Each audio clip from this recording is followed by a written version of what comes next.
ચાલો મિત્રો મારી સાથે જમવા। જય શ્રી કૃષ્ણ, જય માતાજી। આજે તો બપોરે મારે જવાનું હતું ગરબામાં, એટલે હું તો ફટાફટ પહોંચી ગઈ ગરબામાં। પણ ત્યાંથી મારે આવતા વાગી ગયા 7, એટલે હું તો આવતાની સાથે જ રસોડામાં આવતી રહી અને કરવા માંડી રસોઈની તૈયારી। આજે તો રસોઈમાં મારે બનાવવાનું હતું છૂટા દાળ, ભાત અને ઓસામણની કઢી, અને સાથે તો મેં કાપ્યું સલાડ।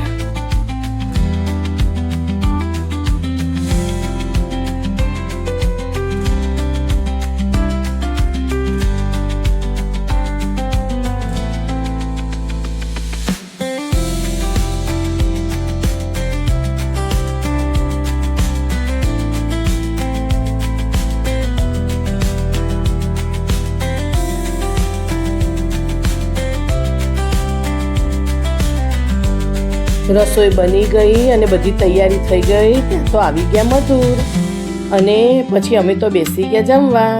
હા મિત્રો, પણ મારે તમને એ પૂછવાનું હતું કે મારી જેમ જમતા જમતા તારક મહેતા કા ઉલ્ટા ચશ્મા કોને કોને જોવાની ટેવ છે, જરૂરથી કોમેન્ટ કરજો। આવજો મિત્રો, મારો બ્લોગ ગમ્યો હોય તો લાઈક, શેર, સબસ્ક્રાઈબ કરજો।